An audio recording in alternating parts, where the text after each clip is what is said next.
Hey, this is Adam with Their Rust Media. Today we're looking at Air America Air Conditioning, Plumbing, and Electrical. They're out of Coral Springs, Florida, but they're advertising in Hollywood, Florida, which is pretty close to each other. So we're going to take a look at their ads, take a look at their landing page, take a look at their whole marketing stack to see if we can help them improve their advertising. So first things first is their advertising. You can see here that they are advertising for air HVAC professionals, kind of like it's kind of a blanket HVAC term. But we picked them up for ductless air conditioning installer. They talk about repairs on purchase. So this ad is kind of generic to all of their ads for the most part, but they do give 10% off repair call, $1,400 off for purchase, $60 off for repair, $50 off for repair, $200 off for repair. So not sure exactly what they're advertising for. I guess the maximum amount of leads possible.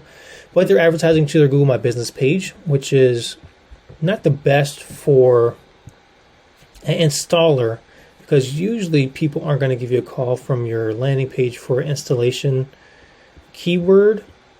Repair keywords, yes, but installation keywords, not typically. They're usually going to use a lead form to get in contact with you. So let's take a look at the rest of their advertising. We would clean up their ads, definitely. They are advertising for their brand name. The Google My Business homepage looks pretty good. You can see their website here, Facebook page here. All this looks good for them. Their Yelp, 96 reviews that are 2 stars. That's a bit of an issue. But their Google homepage looks pretty good nonetheless. And then this is their website here, and their website looks pretty good. I'm not sure exactly why they're not advertising and using their website. They don't have a product page for, here you go, mini split installations, heating systems. So I'm not entirely sure why they're not advertising to this split air conditioning page, because it talks about mini splits. Actually, this is not talking about mini splits, is it? No, these are just regular splits. There are mini splits here. Package system is not a split system, so I don't know why they have that on there. Anywho, so I would use this page to advertise mini splits instead of their Google My Business page. Maybe they know something I don't, and I'd be curious to see the conversion rate on their pages. I don't know how they would track it from an ads perspective. Maybe they would track the phone calls coming in, and this is a different phone call number for each platform that they're advertising to this page for. Maybe that'd be the only way they could track it, because I don't think you could put tracking on a Google My Business page.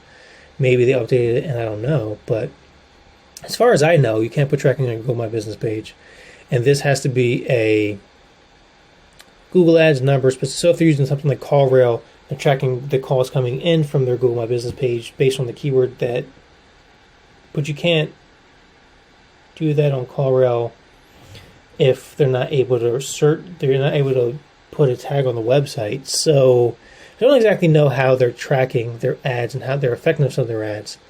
So I'd be curious to see the effectiveness of this page versus a landing page. I'd imagine landing pages do a ton better, but one cannot assume, because I haven't actually advertised to a Google My Business page ever, so I don't actually know. But if we were taking over their advertising, what we would do is we clean up their ads. Their ads shouldn't be generic to their all their broad keywords. It should be targeted towards the keywords they're advertising to for that person. So ductless ads, just ductless keywords to see a ductless ad. And then you would run it to a ductless page on their website, or better yet, a landing page that's built to convert for that specific keyword.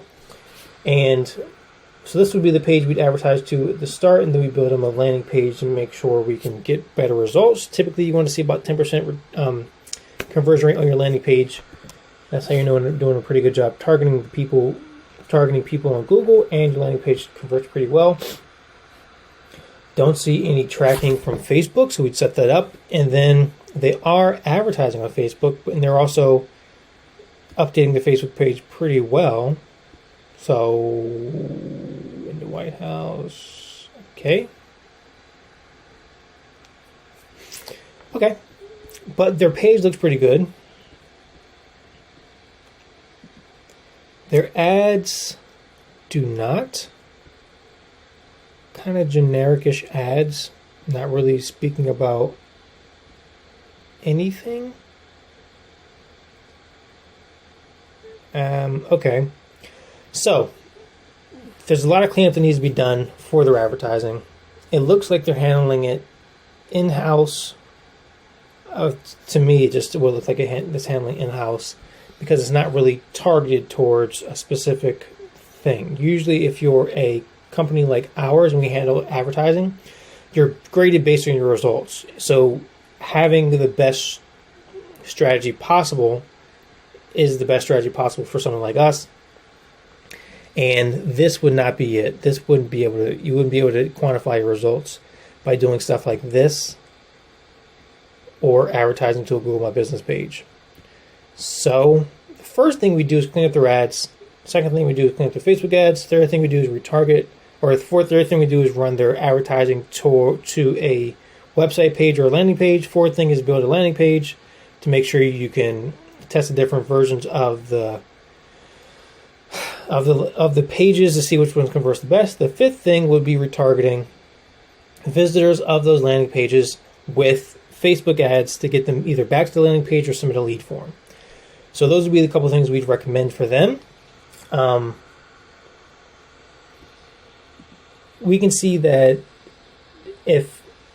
just as a scenario, if we got our hands on their advertising, we could probably 10x the results just by, it'd be big tweaks in their campaigns, just by improving their ads.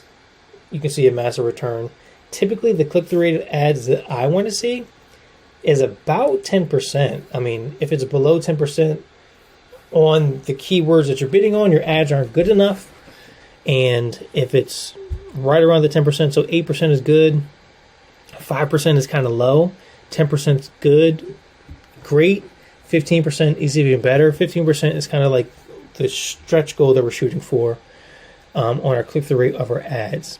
Typically, you're not going to get that targeted for 15% because you're going to have some broad match keywords in there, but your targeted keywords should definitely see higher than 10% click-through rate to your ads. If they don't, there's something wrong with your advertising or your ads. Then your landing page should see about a 10% conversion rate if it's targeted well. So if your ads are targeted well, your ads are going after the correct people, and then the correct people are landing on your landing page, you should be about a 10% conversion rate on your landing page. 10% is the lowest that we want to see for search ads. For Performance Max, display campaigns, or something different, we usually see 2 to 3% conversion rate on landing pages for those type of things because they're going after a lot broader audiences, especially for Performance Max. They're going after everybody they possibly can, and then they're trying to figure out who converts the best. Search ads, you should definitely see a 10% conversion rate on your landing pages minimum. And then, I mean, for search ads, 25% isn't out the realm of possibility. I mean, we want to see 25%. That's the goal, but, 10% all day. Then, for your retargeting ads, you should see a pretty good return on investment of your targeting ads for your advertising. So they have a lot of work to do to boost their advertising, but if we got our hands on it, like I said, 10 times the return that they're getting right now is not out the realm of possibility. Anyway, so that I'm with Theros Media. Talk to you soon.